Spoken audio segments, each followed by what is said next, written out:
नमस्कार, मैं हूं आपके साथ अहद वदनी और आप देखना शुरू कर चुके हैं विक्रमशिला टीवी। आज हम लोग मौजूद हैं जनसुराज के मुख्य प्रवक्ता मोहम्मद सोनू के साथ और जनसुराज के बारे में बातचीत करेंगे। और एक नई पार्टी है, पहले हम लोग जानते थे भाजपा, राजद, जदयू, बहुत सारे वीआईपी पार्टी, बहुत सारी मुख्य पार्टी हैं जो जिसको लोग जानते थे। अब इस विधानसभा चुनाव में जनसुराज आ चुकी है। पीके प्रशांत किशोर एक नाम आ चुका है बिहार के राजनीतिक में कि जनसुराज भी एक पार्टी है। सीधी बातचीत करेंगे। जनसुराज के द्वारा बदलाव रैली का आयोजन पटना के गांधी मैदान में किया गया था। उस रैली के बारे में विपक्ष के द्वारा बताया जा रहा है कि पूरी तरीक़ा से विफल पाया गया है। लोग वहां पे मौजूद नहीं थे, कुर्सियां खाली थी, प्रशांत किशोर वहां पर भागते नजर आ रहे थे। क्या कुछ वहाँ पे आप भी मौजूद थे बदलाव रैली के दौरान? क्या कुछ रैली में हुआ, उसके बारे में आप पहले जनता के बीच रखें। जी, मैं पहले आपका अहद वदनी जी और आपके विक्रमशिला टीवी का बहुत बहुत शुक्रिया अदा करना चाहता हूं कि आपने मेरी बातों को सुनने के लिए आप अपना समय निकालें और पार्टी के लिए जो आप आए हैं, जो विफल की बात जो बोल रहा आज जो बात हो रही है विपक्ष के द्वारा, जो रिमर फैलाया जा रहा है कि ये पूर्ण रूप से विफल रहा, ऐसा आप लोगों को मालूम होगा कि ये विफल नहीं था बल्कि ये पूर्ण रूप से सफल था।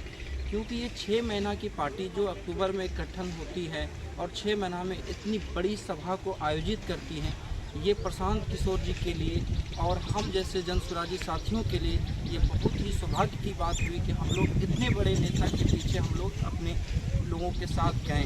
और आप लोग जानते भी होंगे कि त्रिपैती विधानसभा से जब हम लोग यहाँ से निकले थे तो हज़ारों की संख्या में लोग यहाँ से एक साथ कुछ किए बिहार बदलने के लिए। जो जुनून था, जज्बा था लोगों में, वो सारी व्यवस्थाओं को बदलने के लिए जो उमंग था, वो सारे लोग एकजुट होकर के बदलाव रैली के लिए यहाँ से निकले। और आज तो आप लोग देख ही रहे हैं कि बिहार में विपक्ष की क्या राय ले रहे हैं। विपक्ष बार बार बोला जाता है विपक्ष को कि प्रशांत किशोर जी ऐसे हैं वैसे हैं, वो उनके ऊपर में टिप्पणी करते रहते हैं। तो उनके कुशल नेतृत्व को तो देखिए आप लोग, अगले 35 साल से जो शासन चल रही, कभी जेडीयू की, कभी राजद की, कभी एनडीए की जो शासन व्यवस्था चल रही है, शासन व्यवस्था में तो बदलाव हुआ नहीं, लेकिन देखिएगा उन लोगों में कुछ न कुछ बदलाव हो ही रहा है। बिहार की जनता के प्रति उनकी क्या सोच है?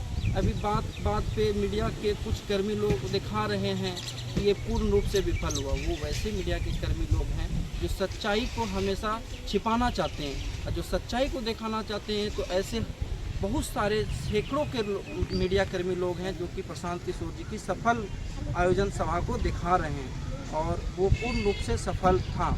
और मैं मानता हूं कि बिहार बदलाव के लिए जो लोग गए वो बिहार को बदलने की जो जज्बा था उनमें, वो बिहार को बदल के रहेंगे। जो जुनून है उनमें बदलने की, वो बिहार को बदल के ही रहेंगे। और भी बहुत सारी ऐसी टिप्पणी विपक्ष के द्वारा किया जा रहा है कि प्रशांत किशोर जी व्यापार हैं, वो व्यापारी करने आए हैं।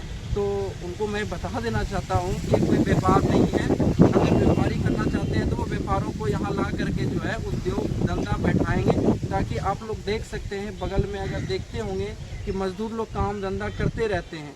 यहाँ से मजदूर लोग पलायन पे मजबूर हैं। क्या सिर्फ बिहार के ही लोग मतलब मजदूरी करने के लिए बने हैं कि और भी मतलब स्टेट के लोग मजदूरी कर सकते हैं? बिहार को बिहारी बोलते बोलते बिहार के मजदूर को बिहार का ब्रांड बना दिया। सुने होंगे युवा नेता लोग बोलते थे कि बिहारी गर्व है, बिहार की शान है, एक बिहारी 100 पे भारी। आज वही बिहारी को गाली सुनने पर मजबूर कर रहा है। तो विपक्ष का क्या लिए हैं? उनको सिर्फ सत्ता का भूख है, नौकरी के नाम पर लोगों को ठगा जा रहा है। नौकरी बिहार के राजनीतिक में मुस्लिम और यादव समाज के लोगों का वोट अहम माना जाता है। मुस्लिम समाज के लोग जनसुराज को वोट क्यों करें, कैसे करें? मुस्लिम समुदाय के लोग देख ही रहे हैं कि वो हमेशा तत्पर होता है कि कुछ ऐसा चेहरा है जो कि नहीं, तत्पर नहीं, वो राजद को देते हैं। मैक्सिमम मुस्लिम समाज के लोग राजद को वोट करते हैं क्योंकि वो कहीं ना कहीं एक अपनापन देखते हैं। जनसुराज को क्यों वोट दें? जनसुराज उनके विश्वास पे खड़े उतर रहे हैं, उनकी बातों को रख रहे हैं। और जो मुस्लिम लोगों को लगता है कि हम आरजेडी मेरी बातों को रखते हैं, मेरे साथ हैं, आज जनसुराज भी देखिए, जब विपक्ष एकजुट होकर के वक्फ बोर्ड का विरोध कर रहे थे तो जनसुराज के सूत्रधार प्रशांत किशोर भी बोले कि ये एक वक्फ बोर्ड का जो बिल पास हुआ है केंद्र सरकार के द्वारा, ये वक्फ बोर्ड पर भी जो है एक बार बहुत सारे लोग ऐसे थे विचार विमर्श करके लोगों को जागरूक करके करके उनको जो है विचार विमर्श करके बिल को पास करना चाहिए। तो ऐसा नहीं कि मेंटलिटी बना दिया है उनका आरजेडी वाले और कांग्रेस वाले कि हम ही आपके रहनुमा हैं। वो कैसे रहनुमा हैं? मुस्लिम के लिए कुछ किया हो तो आप लोग बताइए, आप तो मीडिया के कर्मी हैं। जनसुराज क्या करेंगे मुस्लिम लोग? ये अगर सत्ता में आती है या कुछ सीटें ले आती हैं तो जनसुराज मुस्लिम और लोगों के लिए, मुस्लिम छोड़िए, समाज छोड़िए, बिहार की जनता के लिए क्या कुछ करेगी? पहले तो जनसुराज सत्ता में आ रही है, ये बात मैं आपको आश्वस्त करा देता हूँ कि देख रहे होंगे कि अभी जो विफल का बात बोल रहा है विपक्ष की, ये पूर्ण रूप से बिहार बदलाव रैली विफल था। विफल नहीं था, वो सफल था। इसका संकेत आपको सी वोटर दिखा रहा है कि लोगों को वो अगर सी वोटर लोग नहीं समझ रहे। सी वोटर क्या है? सी वोटर जनता के बीच जाते हैं, उनके सामने में पूछते हैं कि आपका ये जो बिहार है, बिहार में जो व्यवस्था है, जो सरकार है, आप सरकार की नीतियों से आप किस तरह से संतुष्ट हैं, उनकी बातों को रखते हैं, उनके बारे में बताते हैं। अभी प्रशांत किशोर जी के बारे में सी वोटर बता रहे हैं जा करके कि प्रशांत किशोर जी की ये 5 मुख्य बातें हैं और सरकार की ये 5 मुख्य बातें हैं। सरकार की जो बातें हैं उनको ही बताया जा रहा है। लोगों को लग रहा है कि प्रशांत किशोर जी बिहार को बदलेंगे, जिसके प्रति सी वोटर लोग जो है वो उनको अपना बिहार बदलने में योगदान देंगे।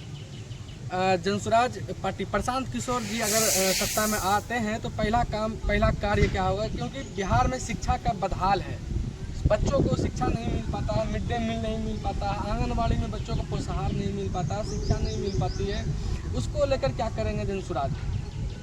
जनसुराज की 5 बात में एक बात है, विश्व स्तरीय शिक्षा मिले बिहार के बच्चों को, गुणवत्तापूर्ण शिक्षा मिले बिहार के बच्चों को। आज देख रहे होंगे कि लोग विद्यालय में जाता है पढ़ने के लिए बच्चा लोग, उनके शिक्षा को देखते होंगे कि क्या स्थिति है। इतना मतलब निचली स्तर का शिक्षा मिल रहा है कि उनका चर्चा ही नहीं किया जा सकता है। अगर देखते हैं कि अग्रणी राज्य कुछ समय पहले हुआ करता था बिहार, लेकिन आज पता चल रहा है कि लिटरेसी रेट में भी देखिए क्या हाल है बिहार का, सबसे अंतिम राज्य हो रहा है।